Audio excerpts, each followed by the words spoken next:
Je voudrais vous situer le paysage que vous avez sous les yeux en ce moment.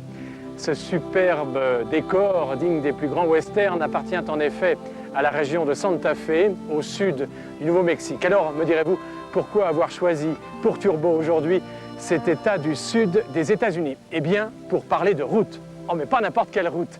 L'une des plus célèbres et des plus légendaires qui soit aujourd'hui encore en Amérique, la route 66. Alors, la route, les routes, où qu'elles se trouvent à travers le monde, sont synonymes pour vous de vacances, de rêves, d'aventures, d'évasion.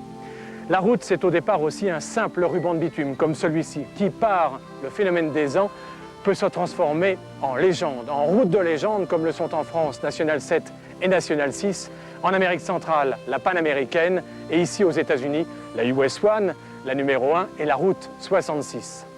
Route 66, dont ça tombe bien, c'est justement le 66e anniversaire cette année. Elle est née en effet en 1926.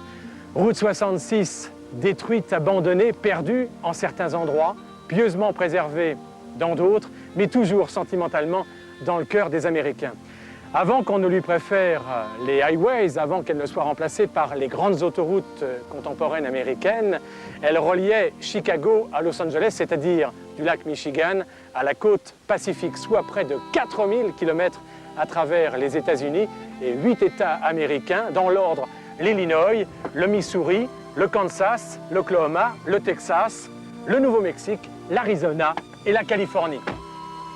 Alors cette route 66, chantée par d'innombrables interprètes, racontée dans des dizaines de livres, mise en scène également au cinéma, souvenez-vous entre autres des Raisins de la colère d'après Steinbeck, Dizzy Rider, objet également de documentaires et de fiction ici aux États-Unis, je suis heureux aujourd'hui de vous la faire parcourir dans son intégralité, c'est-à-dire de Chicago à Santa Monica, en Californie, une entreprise jamais réalisée jusqu'ici en France et réussie grâce à la complicité de Jean-Luc Moreau et de Philippe Fauconnier et aux caméras d'Olivier Porchereau et de Bruce Lasso.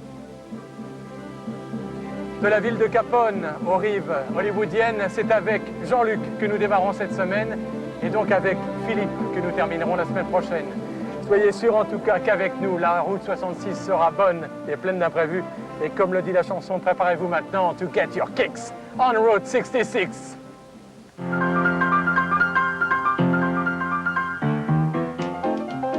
En 1907, Henry Ford réalise son rêve de toujours, fabriquer en grande série une voiture simple, fiable et accessible à tous. Ford vient de mettre l'Amérique sur 4 roues avec la Ford T, mais pour permettre à ces millions d'automobilistes d'exploiter pleinement leur nouvelle forme de liberté, il manque encore un véritable réseau routier. C'est Cyrus Avery, un promoteur comme seuls les États-Unis savent en fabriquer, qui persuade le gouvernement d'établir un système d'autoroutes reliant l'Est à l'Ouest.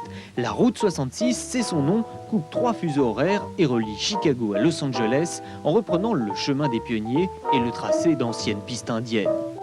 Pavée dans les années 30, elle devient l'axe majeur de l'Amérique et voit passer tour à tour 3 grandes migrations. Celle des paysans de l'Oklahoma qui fuient la sécheresse et les tornades de poussière dans les années 30, celle des convois militaires durant la Deuxième Guerre mondiale et enfin la grande ruée mécanisée des années 50. Mais la vieille route est trop obsolète, on la remplace peu à peu par des interstates. Elle disparaît finalement en 1986 pour devenir un véritable mythe. Un mythe qui, mieux qu'aucun autre, symbolise l'image de l'Amérique. Get your kicks on Route 66. Well, if you ever plan to move west. Chicago, la capitale de l'architecture américaine, le symbole de la puissance industrielle des États-Unis, la ville de la pègre à l'époque de la Prohibition, mais aussi le point de départ de la vieille route 66. C'est ici, au bord du lac Michigan, dans Grand Park, au croisement de Michigan Avenue et Jackson Boulevard, que démarre celle que Steinbeck a baptisée The Mother Road, la mère des routes.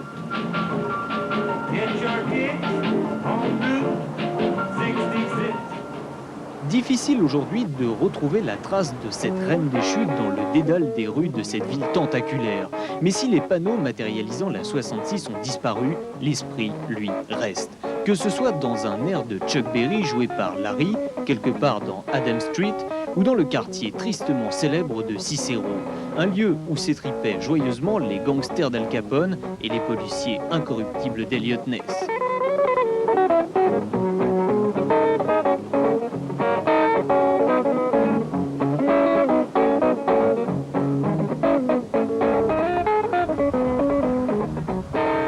Pour des millions d'Américains qui l'ont sillonné pendant plus de 50 ans, la route 66, ou plutôt la route 66, est plus qu'un simple ruban d'asphalte déroulé entre les eaux froides du lac Michigan et les plages ensoleillées de Californie. C'est une page entière de l'histoire de l'Amérique, synonyme de liberté pour les uns et de vacances pour les autres. Cette course d'est en ouest, symbolisée par la parité du chiffre 6 dans le code routier américain, reste aujourd'hui encore une aventure fantastique. C'est un gigantesque jeu de piste de 3939 km, doublé à chaque étape d'une véritable chasse au trésor.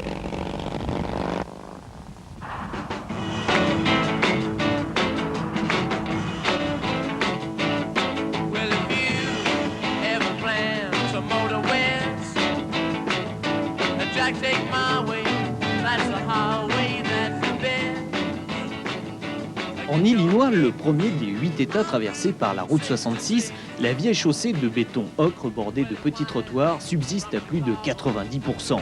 L'Interstate 55 draine désormais l'ensemble du trafic, mais à quelques mètres de là, entre l'autoroute et la voie ferrée, on découvre des endroits hors du temps. Cette station-service de Dwight, à 120 km au sud de Chicago, n'a pas changé depuis 1932, date de sa construction. Hormis les pompes plus modernes et le prix de l'essence 10 fois plus cher, tout est identique, des tuiles du toit à la couleur blanche du bâtiment en bois.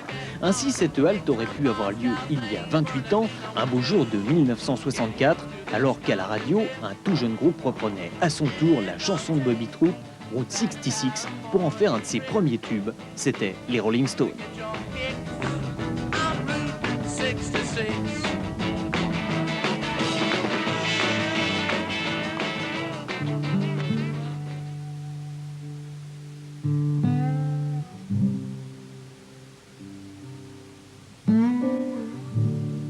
La folie de l'automobile avait tout donné à la route 66. Aujourd'hui, elle lui a tout repris. Il est loin le temps où les touristes faisaient étape ici pour déguster une glace et faire un plein d'essence à 40 centimes le litre. Le petit General Store de Funk's Groove est désormais un magasin d'antiquités où seuls les nostalgiques et quelques journalistes s'arrêtent pour poser des questions.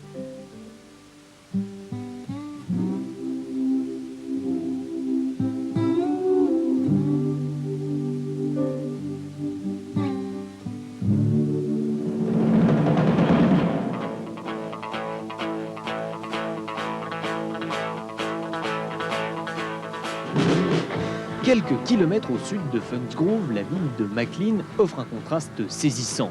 Loin de s'être arrêtée, l'activité continue en effet de plus belle au Dixie Truckers Home, l'un des premiers truck stops de la 66 et certainement le plus ancien encore en fonctionnement.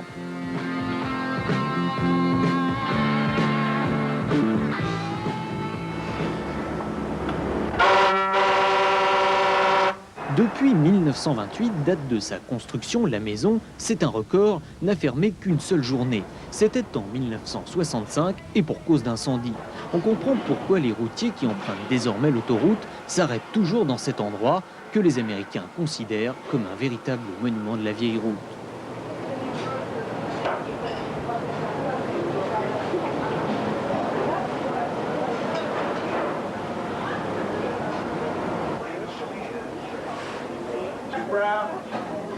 Beaucoup de monde donc, mais je vous rassure, pas pour la qualité de la nourriture qu'on y sert, mais plutôt pour l'ambiance qui y règne, particulièrement propice aux souvenirs.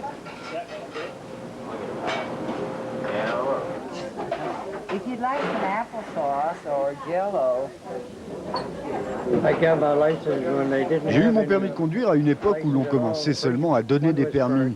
Ça m'a coûté 25 cents et je n'ai pas eu besoin de passer d'examen. Avant, je conduisais sans permis.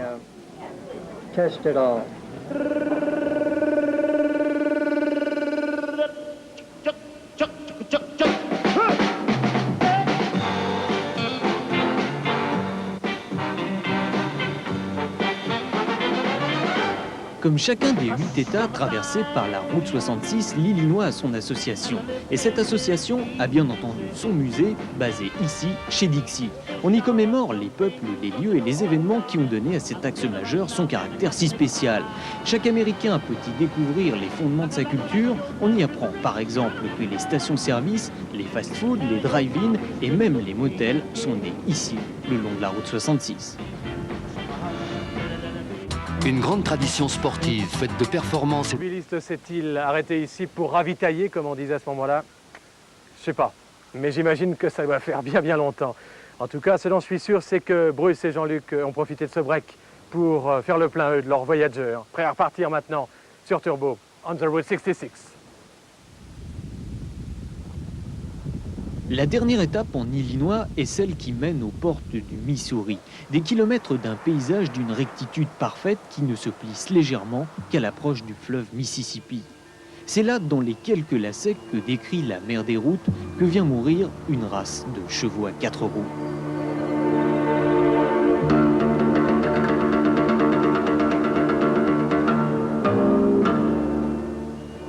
Le Mustang Corral est un endroit irréel, sorti d'un rêve pour les uns, d'un cauchemar pour les autres. Cette casse exclusivement réservée aux Ford Mustang ne peut, c'est un fait, laisser insensible. Mais cet amoncellement de voitures rouillées, tordues, brûlées n'est pourtant pas à l'abandon. Le propriétaire des lieux s'est simplement laissé gagner par la Mustang Mania, par hasard. Il y a 12 ans, j'ai eu une Mustang. Je voulais un sujet dont je pourrais parler avec mes fils. Mais comme je n'aime pas les jeux américains, le baseball ou le football, alors j'ai décidé qu'on parlerait de voitures. Nous avons d'abord démonté des voitures devant la maison, et puis un jour, comme un de mes fils venait d'avoir son bac et que l'autre était sans emploi, on s'est dit que s'il fallait le faire, il fallait le faire maintenant. Les deux étaient disponibles, ils étaient jeunes, on a apporté un peu d'argent et on a commencé. Ça s'est fait comme ça.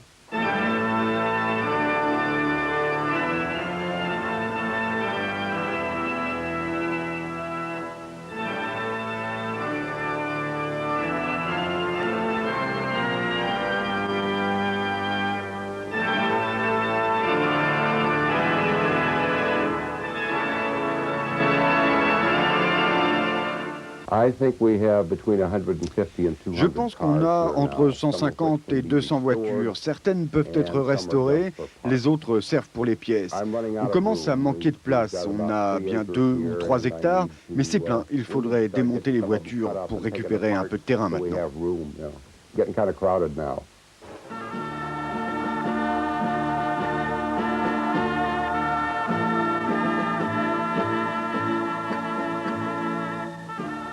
Que les amateurs se rassurent, le Mustang Corral n'est pas seulement un cimetière.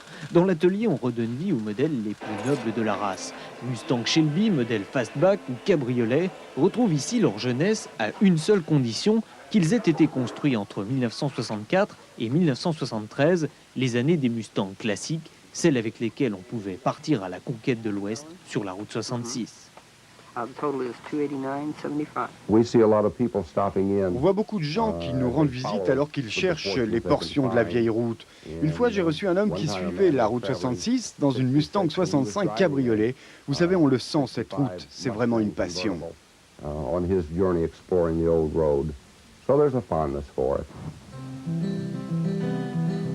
Cette passion, si on ne la possède pas, on la découvre au fil des kilomètres. L'esprit 66, c'est par exemple le Chain of Rocks Bridge, un gigantesque pont d'acier qui enjambe le Mississippi juste avant la ville de Saint-Louis.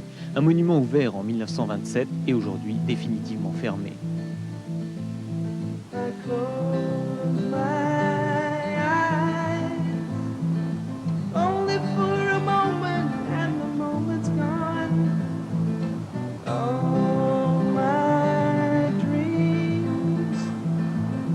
Before my eyes, the curiosity, dust in the wind.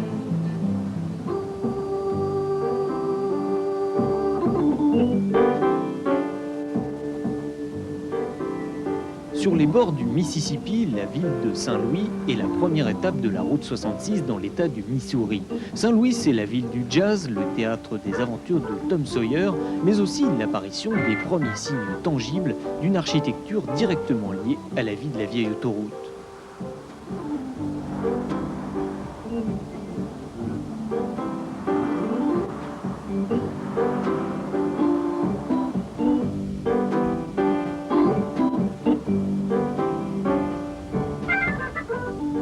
Construit en 1941, le Court Coral Motel est certainement l'un des meilleurs exemples du style Art déco qui caractérisait les bâtiments bordant la route 66. C'est d'ailleurs resté un de ses hauts lieux puisque le site a été classé monument historique.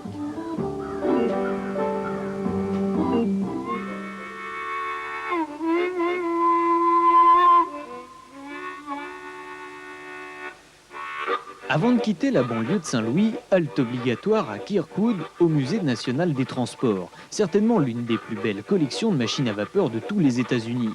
Depuis les débuts des années 1800 jusqu'au dernier jour des steamers, après la Seconde Guerre mondiale, la palette des monstres du rail est particulièrement complète. On ne peut donc manquer la célèbre Santa Fe 210-4 qui, à sa façon, a marqué l'histoire de la route 66.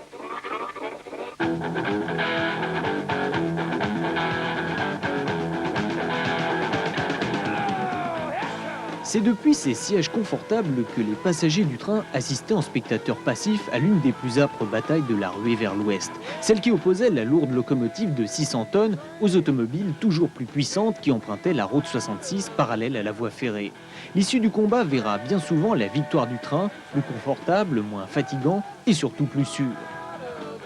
Les voitures, quant à elles, on ne les a bien évidemment pas oubliées et le musée des transports abrite une collection qui retrace l'histoire de l'automobile américaine. Un bon moyen de s'imaginer comment l'on voyageait autrefois de ce côté-ci de l'Atlantique.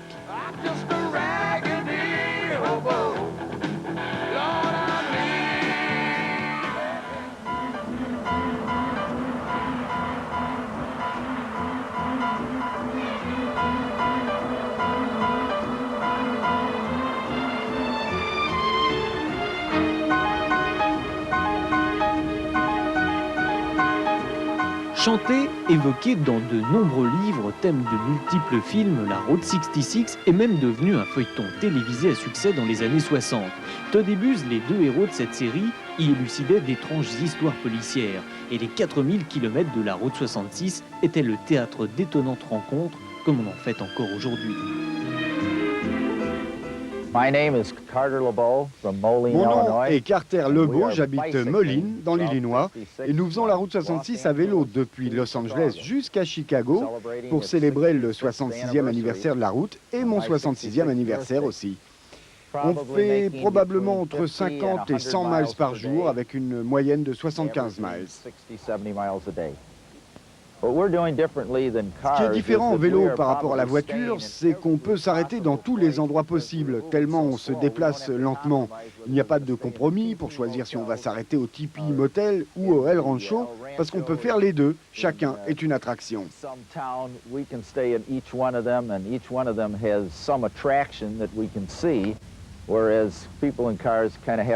Les gens en voiture, eux, doivent se décider pour savoir s'ils vont rester ici, au Wagon Wheel, ou aller plus loin, au Diamond Motel, ou encore rester là où ils se retrouveront ce soir-là. J'imagine que l'autre avantage du vélo, c'est que nous avons, nous, l'opportunité de parler avec les personnes âgées. Nous restons plus longtemps dans la ville que les touristes qui viennent en voiture. Ça nous donne un avantage sur eux qui veulent certainement parler avec ces personnes âgées, mais qui n'ont pas l'opportunité que nous avons.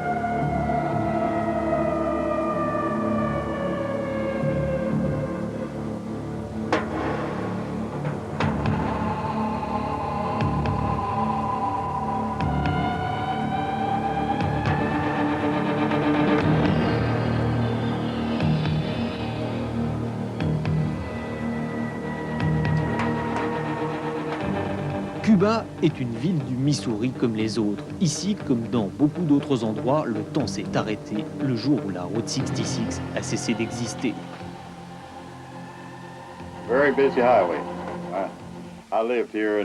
C'était une route très chargée. J'habite ici, j'utilise la route 66 depuis 1934 et je fais de la mécanique à Cuba depuis 1940.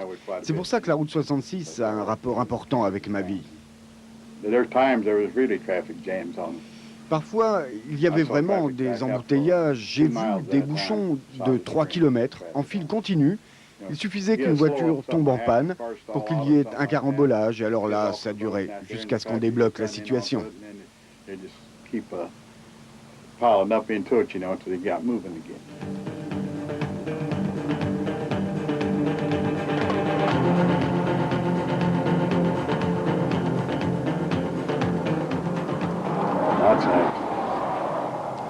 Il y avait beaucoup d'accidents. Moi, je dépannais les voitures accidentées pendant 10 ans.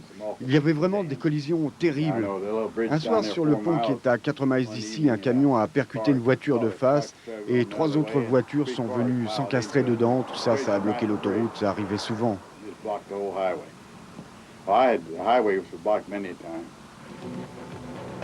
À 75 ans, Walter Dan n'attend plus grand-chose. Son espoir de restaurer toutes ces Studebaker amassées pendant des années s'est envolé avec sa santé. Aujourd'hui, il ne lui reste que le souvenir d'une vie mouvementée, la France avec son débarquement en Normandie, à Omaha Beach, l'Allemagne et la libération du camp de Dachau, et la route 66, du temps où elle était encore l'artère principale de l'Amérique.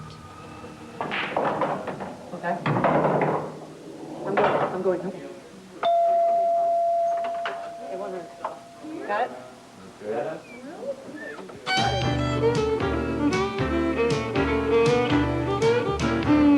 If y'all ever plan to motor west, take my way, the highway that's the best. Get your kicks on Route 66. Désormais rayée de la carte, la route 66 est encore loin d'avoir disparu du cœur des Américains. Ici, dans le Missouri ou dans l'Oklahoma, elle a symbolisé la liberté pour toute une génération de paysans chassés de leurs terres dans les années 30 par la sécheresse et les tempêtes de poussière. La première exode mécanisée de tous les temps au cri de California or bust, la Californie ou bien crever. C'est sans doute pour cette raison qu'on a gardé un amour particulier de la vieille route 66. Chacun s'évertue à préserver les témoignages de son passé, même si, comme ici à Carthage, la démarche a de quoi surprendre. Get hip to this kindly tune. You made that California trip. Get your kicks on Route 66.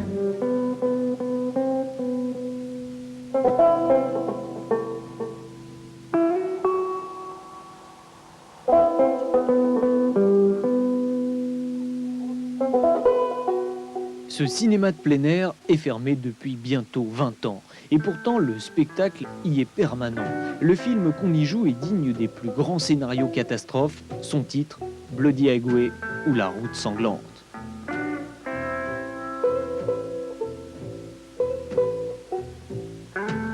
Vision irréelle, cette casse rassemble en effet des centaines de voitures cruellement mutilées. Peut-être pour nous rappeler que le tracé étroit et sinueux de la route 66 a conclu le film de nombreuses vies de façon bien tragique.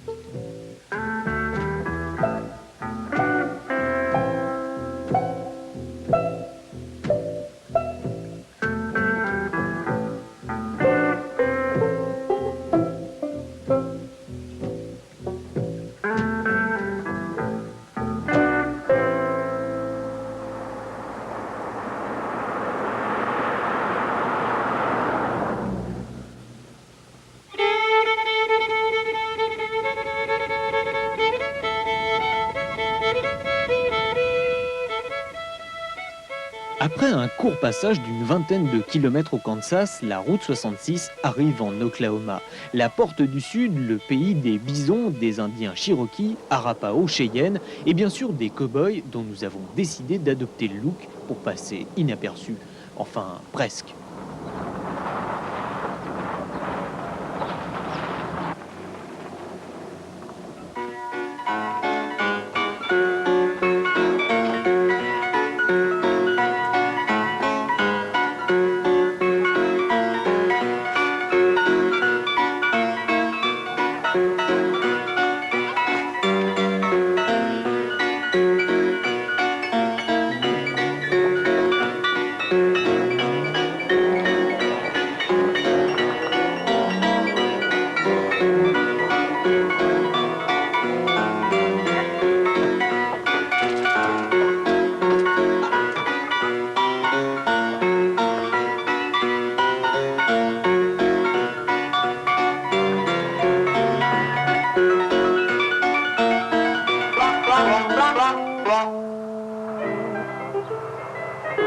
route 66 et l'Oklahoma ont toujours eu des liens affectifs particuliers, certainement parce que la première grande route américaine est née ici le 11 novembre 1926. Il ne s'agissait à l'époque que d'un simple chemin à une voie grossièrement pavée, mais sa conjugaison avec le développement de l'automobile marquait le désenclavement de cet état rural. L'actrice principale de cette ouverture, on la connaît, il s'agit bien sûr de l'automobile américaine la plus populaire de tous les temps, la fameuse Ford T. Avec 15 millions d'exemplaires produits en 1926, il faut dire que le modèle T représentait pratiquement 50% des voitures circulant sur la vieille autoroute. Pas étonnant donc d'en croiser encore sur les vieilles portions de la route, pas étonnant mais tout de même, le hasard fait parfois bien les choses.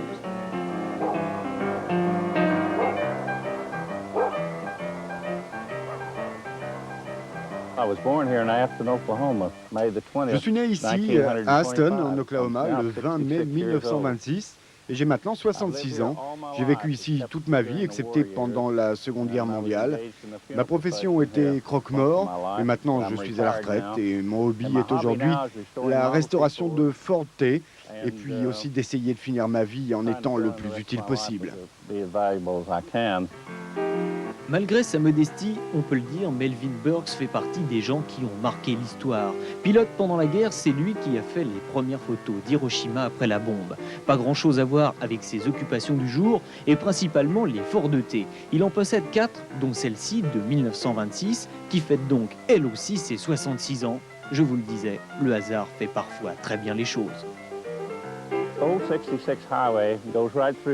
La vieille route 66 passait ici à travers ma propriété, mais cette portion de la route est maintenant abandonnée. Il n'y avait qu'une file et nous l'avions appelée le trottoir pour aller à Miami. C'était, je suppose, la première route pavée en Oklahoma. Route 66 was really a death trap. La route 66 était vraiment un piège mortel parce qu'elle était trop étroite, qu'il y avait trop de trafic et que les gens roulaient trop vite. Dans ma société de pompes funèbres, on avait notre propre ambulance pour ramener les gens. C'était fréquent de voir 3 à 4 fois par semaine des accidents très très graves. En l'espace d'une année, par ici, du côté d'Aston, on comptait environ entre 15 et 20 morts. Of course, when the turnpike came along, that remedied a lot of that. I mean, it stopped the carnage, but it did kill the small towns. Quand l'autoroute est arrivée, ça a bien amélioré la situation. On a vu moins de carnage, mais ça a tué les petites villes. Les cafés, les motels, les choses comme ça étaient condamnées. Ils ont tué les petites villes. L'autoroute draine maintenant tout le trafic de Joplin à Tulsa, puis Oklahoma City, et les petites villes ne voient plus les touristes et elles ne travaillent plus. Well, the business that went with the traffic that came through here. Get your kicks on Route 66. Get your kicks on Route 66. Whoa, whoa!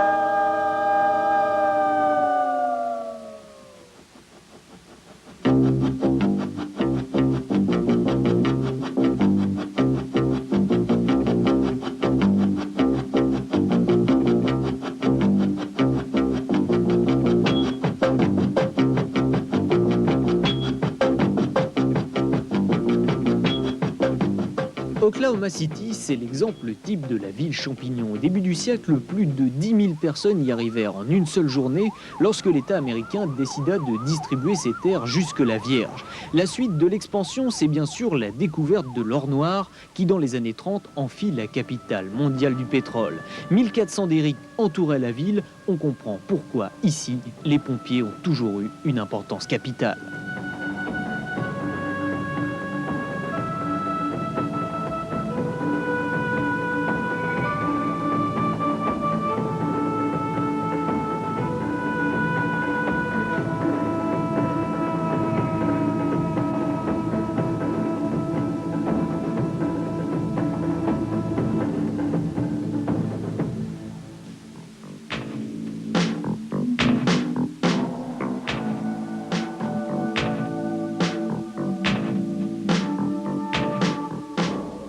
À la mémoire de ces firefighters, les combattants du feu, Oklahoma City possède un musée qui retrace leur épopée depuis le début du XVIIIe siècle. On y découvre des pompes à bras, à vapeur, ou les premiers véhicules à moteur comme ce camion American La France de 1910 qui fut la première unité motorisée d'Oklahoma City.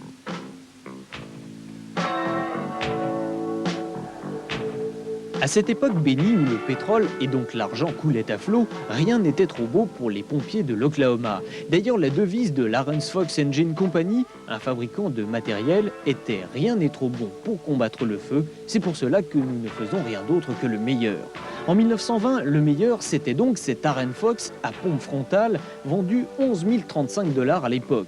Une fortune, même si l'impressionnante pompe à 4 cylindres était capable de débiter 3400 litres d'eau à la minute. La célèbre marque de voitures de sport Stutz s'essaya elle aussi à la fabrication de camions de pompiers. Ce modèle de 1920 était une merveille de mécanique avec son gros 6 cylindres qui lui permettait de rouler à 50 km/h. Ce bijou entièrement restauré est l'une des plus belles pièces du musée qui est lui-même l'un des plus intéressants des États-Unis. Mais le Firefighter Museum n'est pas un cas unique. Oklahoma City comptant pas moins de 15 autres expositions. La route 66 n'est pas encore au programme de l'un d'eux, mais la chose ne saurait tarder. Get your kicks on Route 66.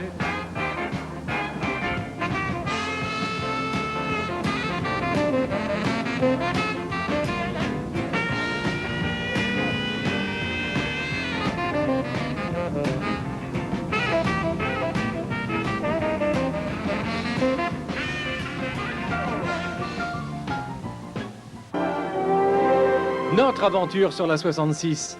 Dès demain, pourquoi pas, dans quelques semaines peut-être, je le souhaite, ce sera aussi la vôtre. Alors pour vous préparer à ce fabuleux voyage, Turbo vous propose le premier livre en français sur cette highway de légende. Compagnon de vos rêves, guide de votre route, Route 66, aux éditions Barthélemy, et dès maintenant dans toutes les librairies.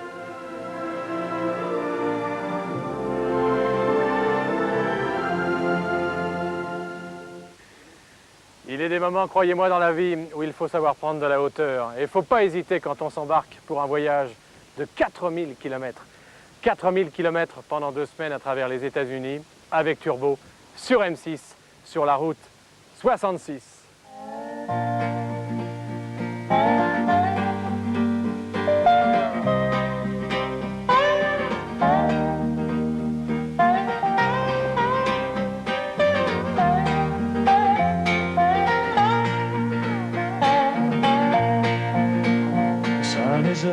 Du tracé original de la vieille route 66, il ne reste aujourd'hui que quelques alignements de béton dévorés par la végétation. Pour d'évidentes raisons de circulation, ces portions sont définitivement fermées. Mais en cherchant un peu, il est possible d'en retrouver certaines et de les emprunter pour rêver. City streets, down country roads, like a stream, the people flow. There's bread to win and toast to pay on life's highway.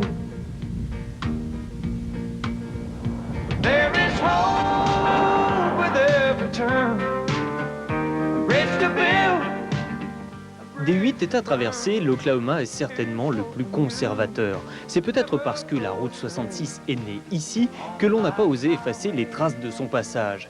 Mieux même, les petites villes jadis desservies par la grande autoroute exhibent encore les marques de leur faste passé, comme Texola à la frontière du Grand Texas.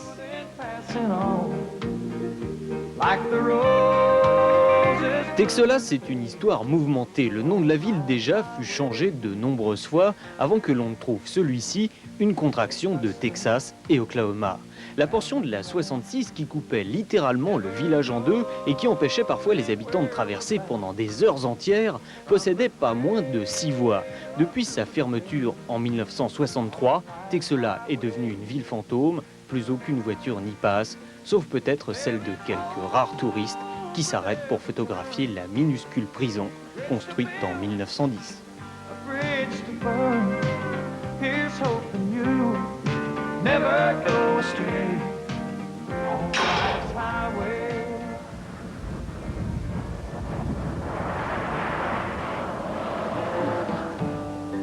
Après Texas, c'est le Texas qui s'ouvre à nous. Impossible de ne pas remarquer que quelque chose a changé dans le paysage. La terre rouge, l'horizon désespérément plat, le sol aride, marquent une transition si brutale avec les prairies vallonnées de l'Oklahoma que l'on décida, il y a bien longtemps, que cette différence marquerait la frontière entre les deux États. Sur cette terre sans fin, la route 66 paraît elle aussi interminable. Et tomber en panne ici était souvent, il y a une vingtaine d'années encore, la fin du voyage. Perdue dans cette immensité, la ville de Shamrock et la station-service de style Art déco, construite en 1936, sont une parfaite illustration de la folie texane. Une folie que l'on retrouve une centaine de kilomètres plus loin, à Amarillo, au restaurant Big Texan. Ici, l'on peut savourer du bison, du serpent à sonnette, mais surtout, on y mange le plus gros steak du monde. Une pièce de 2,8 kg, gratuite, si vous arrivez à l'ingurgiter en moins d'une heure. Vous nous pardonnerez de ne pas avoir essayé, mais ce jour-là, notre intérêt était ailleurs.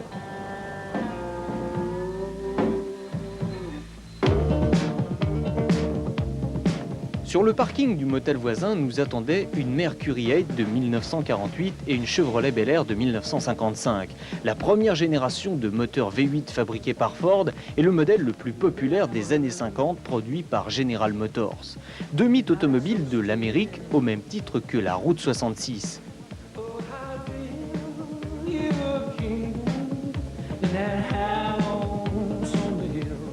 La raison de leur présence, elle est simple. Amarillo célébrait ce jour-là la route 66, comme beaucoup d'autres villes vont le faire en 1992 pour fêter son 66e anniversaire.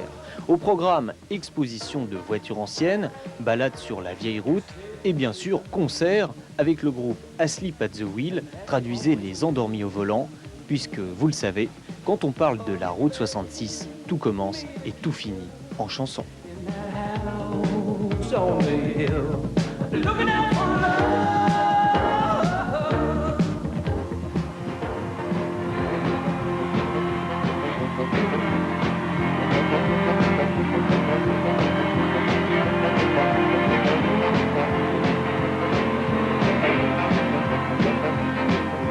Welcome everybody in Austin, Texas. We are asleep at the wheel on Route 66.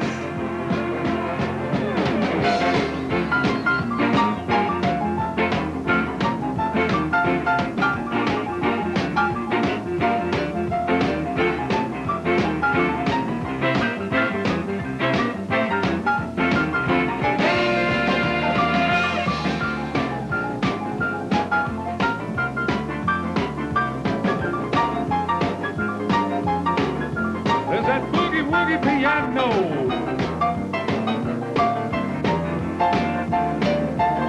Well, if you ever plan the motor west. Salut messieurs, salut Bruce, salut Jean-Luc. Et coup de chapeau pour ce fabuleux voyage que l'on a vécu à vos côtés aujourd'hui. On the Route 66 à travers l'Illinois, le Missouri, le Kansas, l'Oklahoma et le Texas. Vous le savez, c'est sans vous que nous repartirons la semaine prochaine pour la deuxième et dernière partie de ce voyage qui va nous mener jusqu'à Los Angeles. Ce sont maintenant Philippe Fauconnier et Olivier Porchereau qui vont prendre le relais. Texas, Nouveau-Mexique, Arizona, Californie au programme la semaine prochaine. En tout cas, vous qui me regardez en ce moment, prenez bien des forces because it's a long way to go to LA.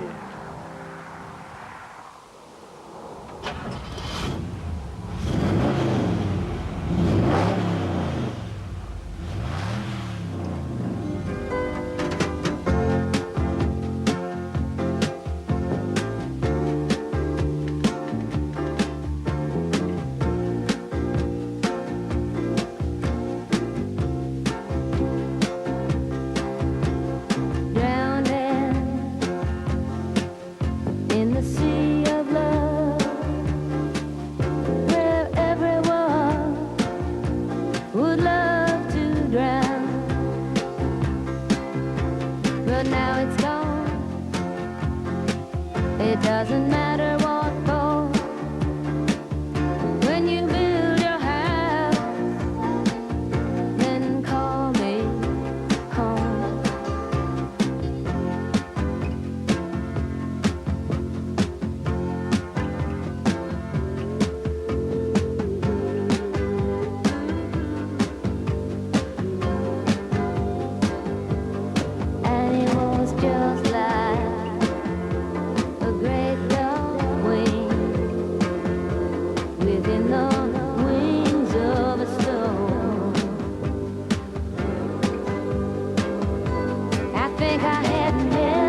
13 h, nous quittons Amarillo. La ville jaune dort sous une température de 30 degrés. À l'ouest de la ville, nous attend la curiosité de cette première étape.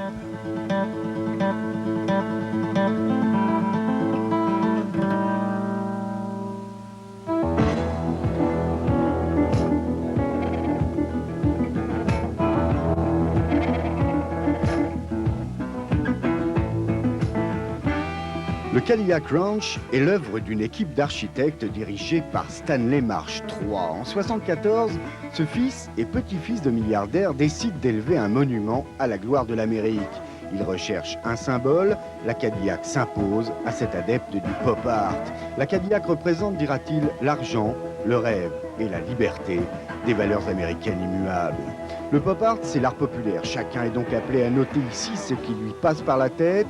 Aucune importance, les voitures sont repeintes chaque année. Les 10 monstres enterrés ici représentent les plus belles années du rêve automobile américain. Elles vont du modèle 48 au modèle 64. Stanley Marsh, tenez-vous bien à penser très loin en enterrant ces dinosaures. L'angle est exactement celui de la grande pyramide de Gizeh. Dans le futur, le milliardaire texan espère que l'on se rappellera que ces objets-là ont été plantés par une espèce intelligente. Cela ne fait aucun doute, n'est-ce pas? D'ailleurs, aujourd'hui, près de 20 ans après sa création, le Cadillac Ranch fait partie de l'histoire américaine. Il est inscrit sur la plupart des cartes routières du Texas.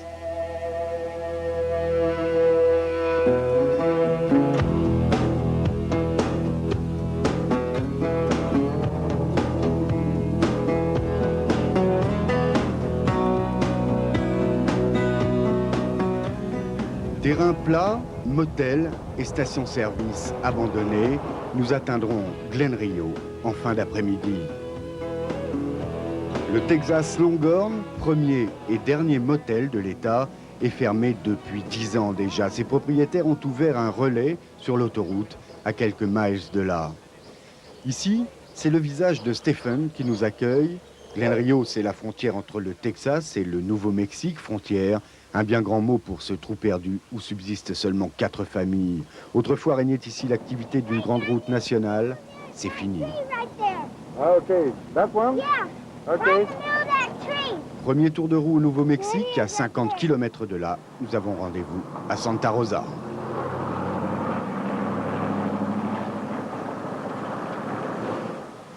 Au Club Café, nous sommes dans l'un des hauts lieux de la route 66. Santiago et Ron Chavez, respectivement peintres et écrivains, sont nés ici. Ils ont racheté il y a quelques années ce restaurant, l'une des étapes les plus connues sur la route de l'Ouest.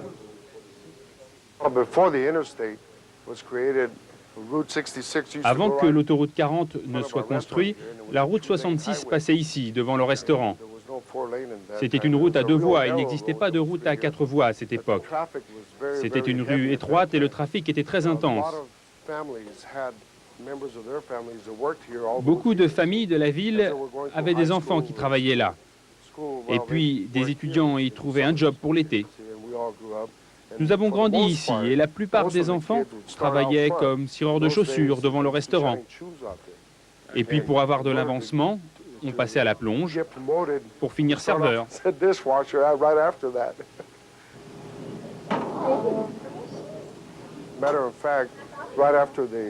Après l'arrivée de l'autoroute, la plupart des gens qui avaient des commerces en ville les ont vendus ou les ont abandonnés, tout simplement.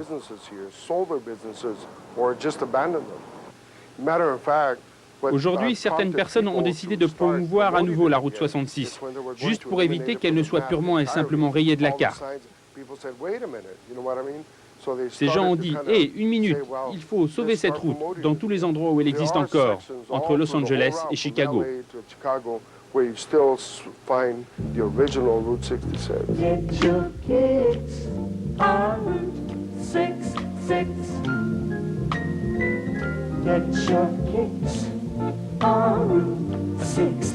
Réhabiliter la route 66, la tâche s'avère plutôt difficile. Les Américains ont gardé la mémoire courte par nature, par philosophie aussi. Après Newkirk, ville abandonnée, nous arriverons ce soir-là à Tucumcari. Cette ville doit son salut à sa seule situation, ville d'étape sur l'autoroute 40. Ici, la 66 a conservé l'esprit et les bâtiments qui étaient déjà les siens en 1930.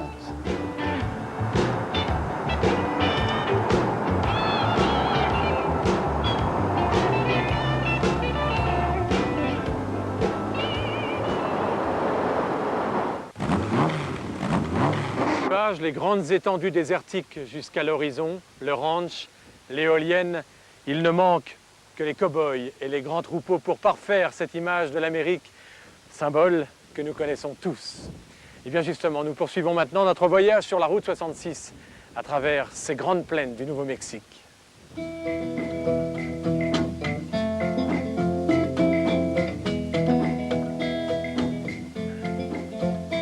Le Nouveau-Mexique, terre d'histoire, Comanches, Apaches, Navarros se partageaient autrefois ces immenses territoires de chasse. Conquis par les Mexicains, l'État fut vendu aux États-Unis en 1853, 10 millions de dollars. Ici, à Pecos, la route 66 se perd comme cette Dauphine Renault, abandonnée en plein centre-ville au milieu d'une casse sans propriétaire. Des endroits comme celui-ci, nous en trouverons des dizaines tout au long de la route. Les immigrants des années 20, 30 et 40 s'arrêtaient souvent là où leur véhicule tombait en panne, l'occasion de découvrir quelques squelettes de Ford T ou de Chevrolet. Cette région est certainement l'une des plus belles de l'Amérique. On y vit au rythme du passé, de la musique traditionnelle, on y roule dans des véhicules d'un autre âge et on y vend l'artisanat venu tout droit des réserves indiennes toutes proches. Une sorte d'accalmie dans l'Amérique que l'on connaît habituellement, celle des downtown et des hamburgers. We crossed the wide Pecos, the borders a new oasis, swam the Guadalupe and followed the Brazos. Red River runs rusty, the Wichita clear, but it was down by the Brazos I courted my dear. Fair Angelina runs glossy and gladden. The crooked Colorado runs weaving and winding. The slow San Antonio courses the plains. Never will walk by the Brazos again. Lila, Lila, Lila, give me your hand. Lila, Il faut rappeler que Santa Fe est la ville la plus ancienne des États-Unis. Imprégnée de culture indienne, elle reste la ville du Far West par excellence, celle de Billy the Kid, de Buffalo Bill, et pour une fois, il ne s'agit pas d'un décor de cinéma. Les choses sont bien différentes à Albuquerque, la capitale du Nouveau-Mexique.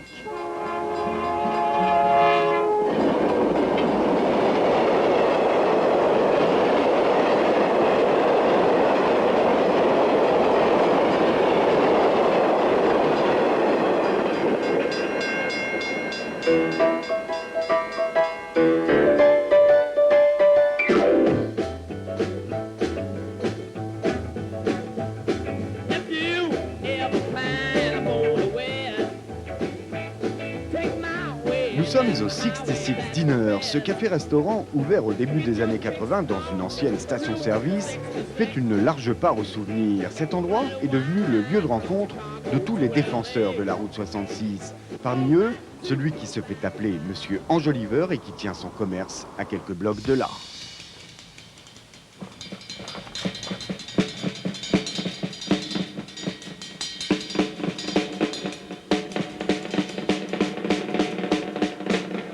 C'est son père qui entreprit de récupérer les enjoliveurs sur les routes au début des années 60. Aujourd'hui, le stock se monte à plus de 100 000 pièces et le monde entier vient se procurer ici la bête rare, introuvable ailleurs et dont notre homme détient forcément un exemplaire. De 1904 à 1992, tous les modèles américains sont en tout cas représentés et Mr. Hubcap en vend une cinquantaine par jour. Pas de quoi faire fortune sans doute, mais le filon, croyez-moi, est inépuisable. L'état de la route entre Albuquerque et Grants est d'ailleurs là pour le prouver.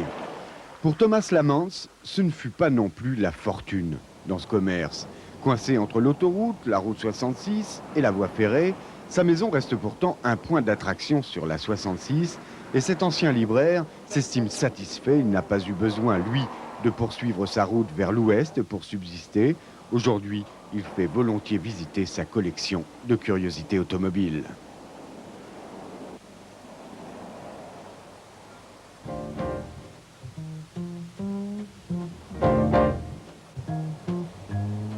Gallup, dernière ville au Nouveau-Mexique sur le tracé de la 66. Spécialité reconnue, les murs peints et les stars de cinéma. Et oui, la ville a en effet échappé de peu à un avenir grandiose, celui qui fut réservé par la suite à Hollywood. C'est dans cette région qu'on tournait et qu'on tourne encore une grande partie des grosses productions américaines, de Redskin en 1926 à Superman récemment. Les stars comme Spencer Tracy, Katharine Hepburn, Kirk Douglas ou Humphrey Bogart se retrouvaient le soir à l'hôtel El Rancho. Au milieu des autographes de ces stars revivent un peu les âmes d'un Errol Flynn, habitué à entrer au bar sur son cheval, ou d'un Gregory Peck, capable de participer 48 heures à un marathon de poker. L'hôtel a su garder cet esprit, bien que les stars d'aujourd'hui lui aient préféré le climat de la Californie. Get your kicks on Route 66. Au sortir de Gallup, c'est l'Arizona qui s'ouvre devant nous. Nous venons de traverser la Continental Divide qui marque le juste milieu entre les océans Atlantique et Pacifique. La 66 longe l'autoroute 40 dans l'une de ses parties les plus récentes. C'est le territoire des trading posts, des boutiques de souvenirs et d'art indien à bon marché. Des boutiques qui, pour certaines d'entre elles en tout cas, existaient déjà au début de ce siècle, à une période où les Indiens n'acceptaient encore que l'alcool en échange de leurs produits. Nous sommes ici en plein cœur des territoires Apache et Navajo.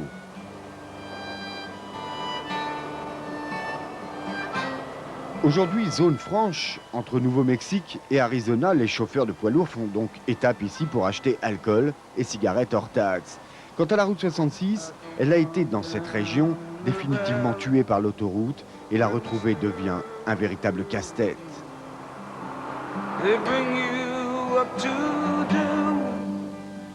Like your daddy done. Me and Mary, we met in high school, and she was just 17. We drive out of this valley down to where the fields were green. We go down to the river, and into the river we dive. Station-service abandonnée, route isolée et souvent fermée par des barbelés, c'est là que nous découvrirons Dead River, un lieu-dit inconnu, même des habitués de la route 66, perdu dans cette région qu'on appelle le désert peint. Hudson, Chevrolet, Ford composent ici un bien curieux cimetière.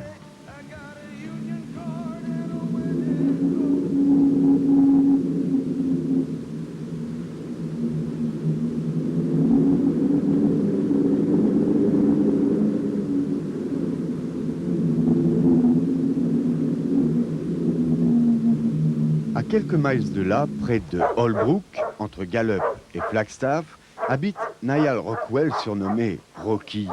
Ancien ingénieur, Rocky vit avec ses chiens au milieu d'épaves juste à côté de l'autoroute, sur le tracé très ancien de la piste New York-Los Angeles, utilisée autrefois par les courriers du Pony Express et les diligences de la Wells Fargo.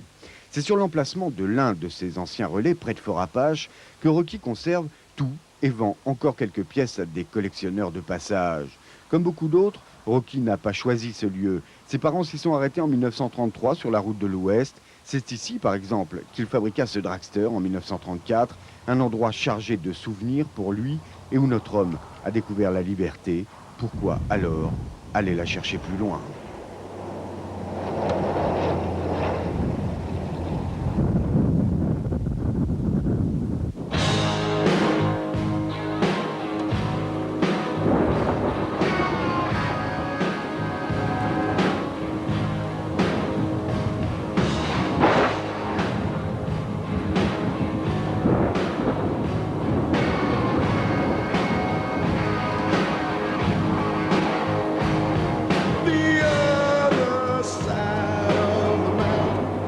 Nous sommes au cœur de l'Arizona, territoire grandiose et spectaculaire. Ce soir, nous ferons étape au motel des Flèches Jumelles, Twin Arrows, à quelques kilomètres devant nous Flagstaff, le météore cratère et le Grand Canyon.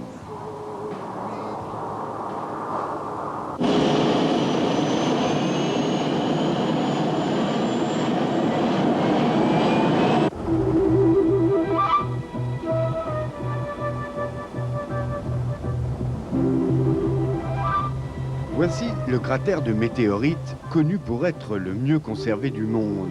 On estime à 24 000 années la date à laquelle un immense bloc de pierre en fusion percuta la Terre à cet endroit. Son poids était supérieur à 100 000 tonnes. 1 km de sang de diamètre, 200 mètres de profondeur. Le choc eut lieu à plus de 200 000 km/h et sa violence expliquerait en partie l'aspect désertique de la région.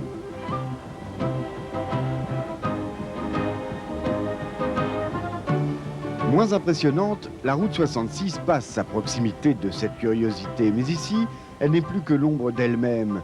Difficilement accessible en voiture, les ruines de Tougens, autrefois ville d'étape, aujourd'hui plus d'arrêts dans cette région, les poids lourds filent vers Flagstaff, aux limites du Grand Canyon, au pied des monts San Francisco.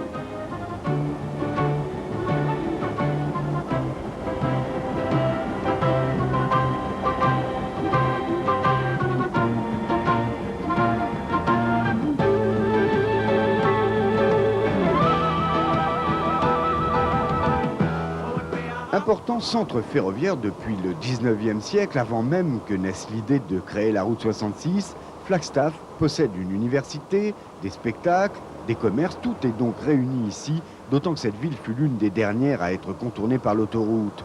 Le 13 octobre 1984, l'ouverture du dernier tronçon du I-40 fit définitivement basculer la route 66 dans l'histoire. Mais c'est à Seligman, un peu plus loin encore, qu'est véritablement né le mouvement de défense de la route 66. On le doit à un homme, Ángel Delgadillo. À l'ouverture de l'autoroute, cet homme a perdu 80% de sa clientèle, mais Ángel a refusé de se considérer comme battu. Il a aujourd'hui 65 ans. We used to have a movie theater here. Lot of excitement. We had a Fred Harvey system here in Seligman. Ici, on avait un cinéma. Il y avait beaucoup d'activités. Un relais routier, on avait un centre ferroviaire, beaucoup de gens qui travaillaient ici à Seligman, et puis les gens de passage qui prenaient la route vers la Californie, vers l'Eldorado, et qui partaient chercher là-bas une vie meilleure.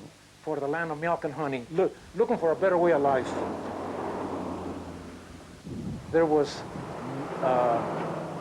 9,000 automobiles using Route 66 every 24 hours. Il passait ici à peu près 9000 voitures par jour. 9000 voitures toutes les 24 heures, comptées le 22 septembre 1978, le jour où nous avons été contournés. I was born and raised just Je suis né et j'ai grandi ici, à un bloc de là, sur l'ancienne 66. J'ai été à l'école ici depuis mon premier jour d'école jusqu'au bac. Je me suis marié ici. Ma femme et moi avons élevé 4 enfants ici. Mon fils et mes filles sont allés à la même école. Ils ont grandi ici. Ils ont connu les mêmes rues, les mêmes chemins que moi dans mon enfance. Ici, c'est chez nous. Alors, je me suis dit, pourquoi quitter Seligman ?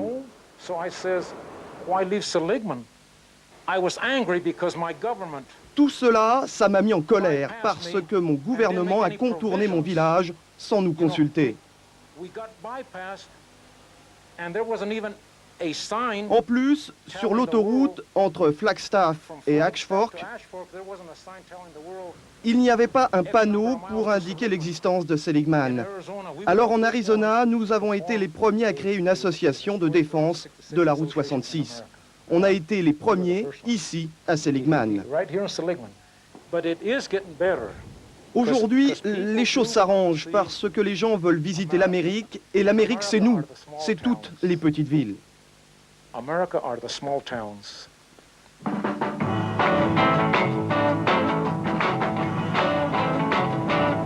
Well, if you ever plan to motor west, the track take my way, that's the highway, that's the best.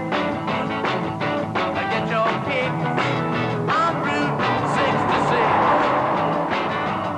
Well, it winds from Chicago to LA.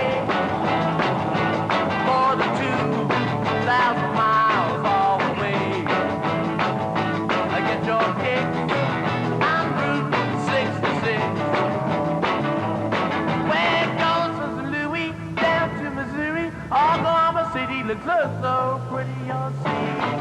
Amarillo. L'Amérique des petites villes, c'est cela évidemment la vraie découverte de ce voyage sur la route 66. Pourtant, nous n'avons pas pu résister à moins de 50 km du Grand Canyon d'aller voir l'un des points les plus spectaculaires du continent américain.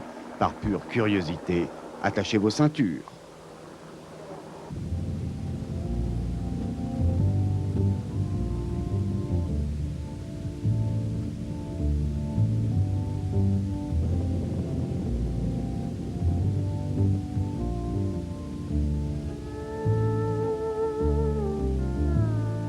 Nothing I can do, nothing I can say. You do what you want to, go your own sweet way. You'll go your own sweet, your own sweet way. You'll go your own sweet way. Now I can talk to Au sortir du Grand Canyon, la route 66 redevient fréquentable. L'autoroute I-40 s'éloigne, nous laissant seuls sur cette route de montagne en direction de Oatman, ville fantôme.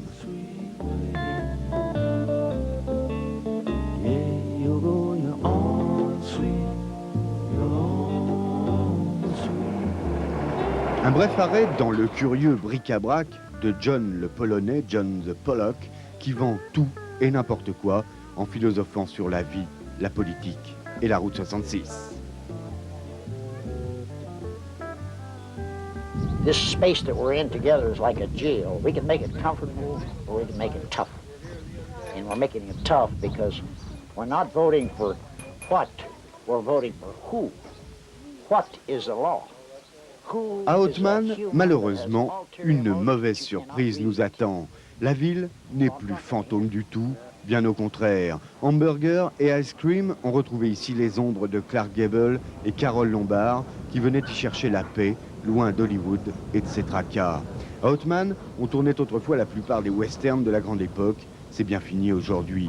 Nous ne ferons que passer ici, d'autant que devant nous s'annonce la Californie, dernière étape sur les traces de la 66.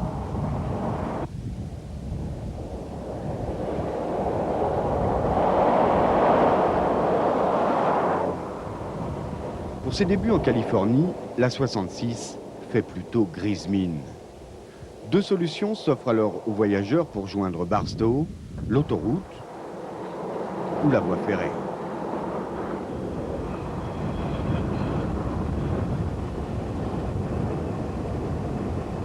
Les trains, vous l'avez vu, ne nous ont pas quittés depuis le Nouveau-Mexique. Nous ne pouvions clore ce chapitre sans évoquer le rôle joué par les chemins de fer dans la conquête de l'Ouest. Les pionniers de l'Ouest, ce furent eux, les ouvriers du Southern Pacific ou du Santa Fe Railway.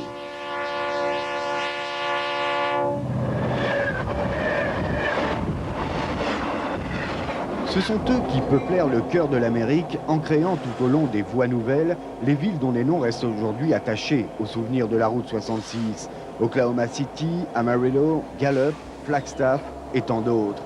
C'est le long de ces centres urbains que tout naturellement furent tracées ensuite les routes rejoignant l'Est à l'Ouest. Peu de wagons de voyageurs bien sûr, mais le trafic est intense. Plus de 50 trains circulent chaque jour entre Albuquerque et Los Angeles. 4 locomotives jusqu'à 200 wagons. Le spectacle est grandiose à l'américaine.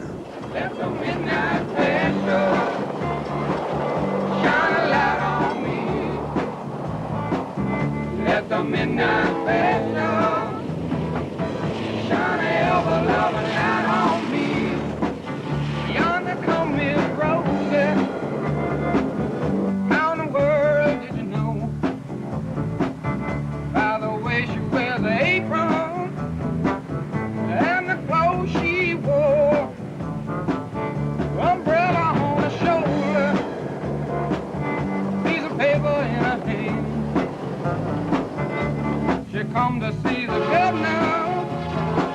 She wants to free her man. Let the midnight special shine a light on me. Let the midnight special shine a light on me. Let the midnight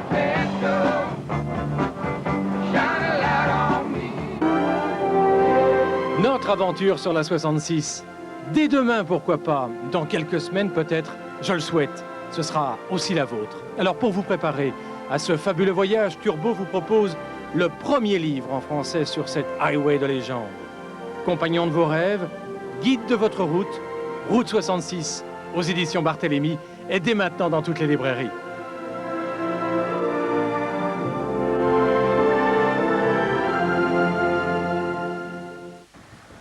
Encore un vestige de la Hall 66, ce vieux motel tout juste épargné de l'abandon et qui attend encore d'improbables clients.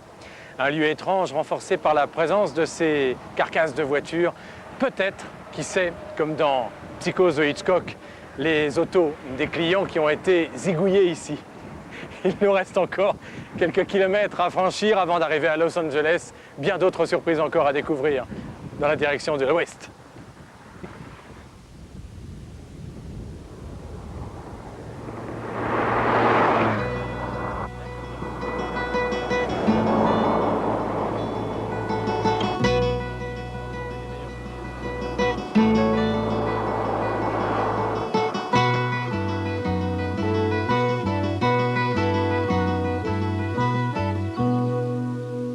À l'entrée en Californie, la 66 pénètre dans le désert de Mojave. Au début de ce siècle, la traversée de ce territoire a coûté la vie à des milliers d'immigrants.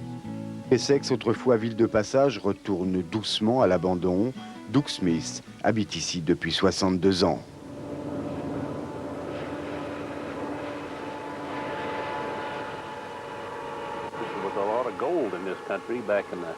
Il y avait beaucoup d'or ici, dans cette région. Vers 1800, 1850, il y avait de grandes mines d'or dans ce coin, sur à peu près 100 000 autour d'ici. C'est la raison pour laquelle les gens venaient s'installer dans la région. Ici, c'était le coin le plus habité et le plus lointain de tout l'Ouest.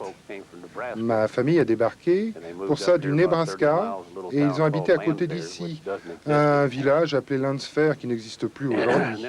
Et puis ensuite, ils ont prospéré ici, et puis ils se sont mariés. Ils ont eu des enfants qui sont partis, et aujourd'hui, personne ne veut plus revenir au désert. Ils sont mis en ville. Il faut dire qu'il fait très chaud ici pendant l'été, plus de 40 degrés. Vous faites un peu d'ombre, et puis vous travaillez. C'est simple, vous prévoyez de la bière, vous la gardez au frais.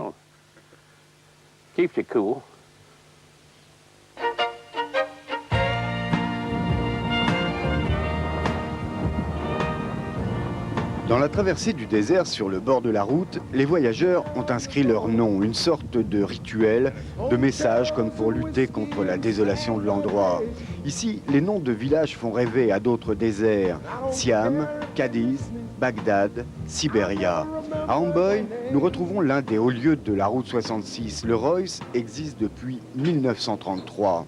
Ici, dans les années 40, on travaillait jusqu'à 120 personnes entre le garage, le restaurant et le motel. C'était la grande époque de la route 66. Nous nous arrêtons ici pour tenter d'obtenir des renseignements sur le lieu du tournage du film Bagdad Café.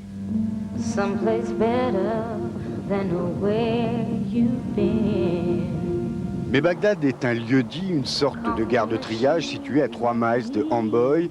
On nous indique que Percy Adlon a en fait choisi un motel situé à Newberry, à 60 miles d'ici, pour y tourner son film.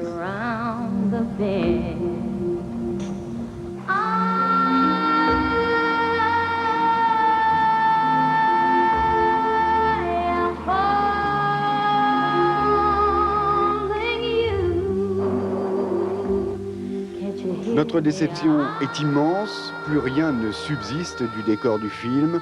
Le propriétaire du motel de l'époque n'en a pas voulu et pourtant, des amateurs viennent parfois d'Australie, simplement par curiosité.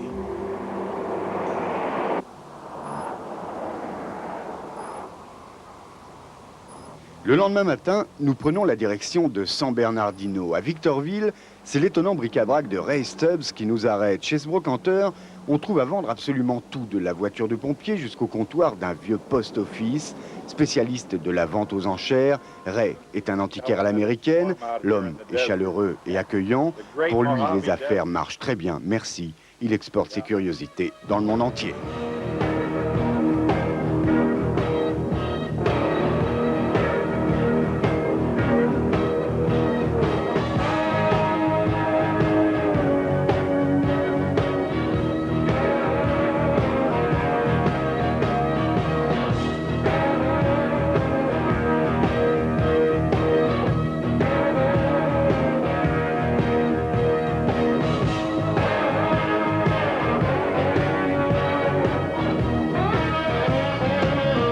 partir de San Bernardino, la route 66 est littéralement avalée par l'immense banlieue de Los Angeles.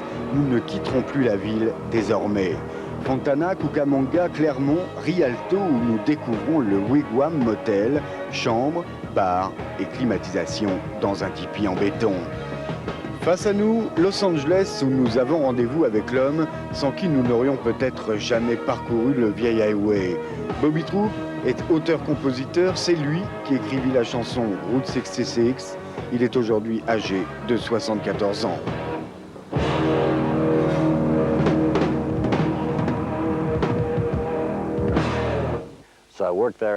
J'étais compositeur de chansons à New York quand il y a eu Pearl Harbor. La guerre, j'étais dans les Marines et je fus démobilisé 5 ans plus tard. Quand je suis revenu, j'ai dit à ma mère, « Écoute, je voudrais savoir si la chanson Daddy que j'ai vendue à Tommy Dorsey avant la guerre, ça a été un coup de chance ou pas.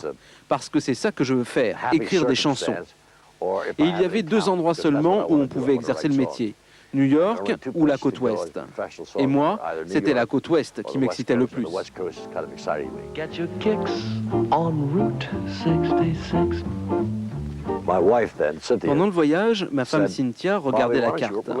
Et à un moment, elle me dit, « Bobby, pourquoi n'écrirais-tu pas une chanson sur la route 40 ?» Bon, je lui dis, ce serait idiot, parce que nous allons prendre la route 66 depuis Chicago jusqu'à Los Angeles. À peu près 3 jours plus tard, dans la voiture, elle me dit, un peu hésitante, « Éclate-toi sur la route 66 ». Alors je lui dis, « Ouais, super, voilà un titre merveilleux. » Get your kicks on Route 66. En arrivant, j'ai eu l'opportunité de jouer cette chanson devant Nat King Cole. Je lui ai dit, « Nat, j'ai écrit cette chanson dans ma voiture, mais je ne l'avais encore jamais jouée au piano. » Il m'a dit, « Waouh, c'est géant !» Fini la chanson et puis je l'enregistre. Un mois plus tard, il l'a enregistrée avec un autre titre de moi et voilà l'histoire de cette chanson. Get your kicks on Route 66. Depuis Chicago, nous avons traversé près de 4000 km de territoire américain. Ici, au bout de Santa Monica Boulevard, c'est le bout de la route. Presque symboliquement, elle se jette dans la mer, comme dans les rêves des millions d'émigrants qu'elle a drainés autrefois vers la côte pacifique. La 66 trouve ici une fin royale. On Route 66. I get your kicks on Route 66. I get your kicks on Route 66.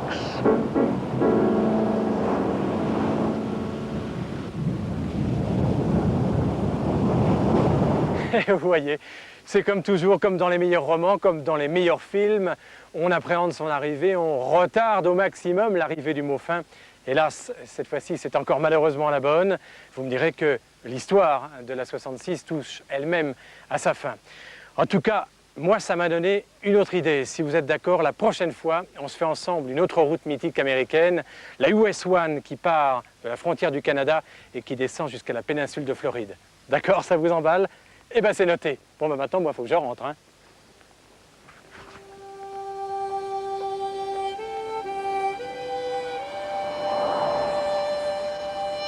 Hey, c'est bon le stop ici. Hello, how do you do? Thank you. Bye bye. Bye bye.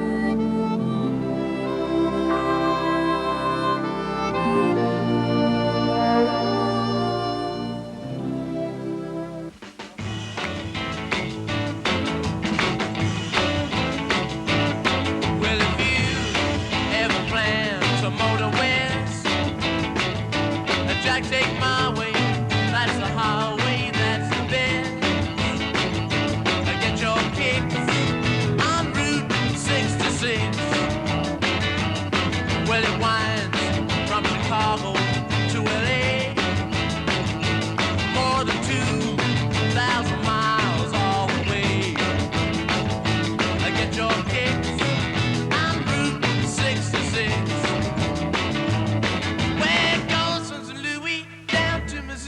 Oklahoma City looks so pretty, you'll see. Amarillo and Gallup, New Mexico, Flagstaff, Arizona. Don't forget Nona, Big Sun, Moscow, St. Bernardino. I want to get hip to this kind of tip.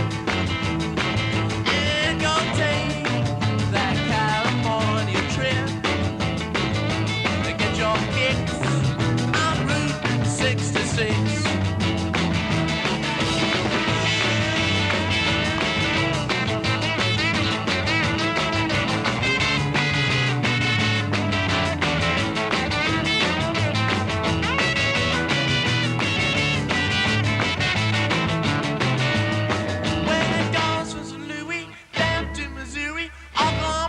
Looks oh so pretty, you'll see Amarillo and Gallup, New Mexico, Flagstaff, Arizona. Don't forget Nona, big Samba.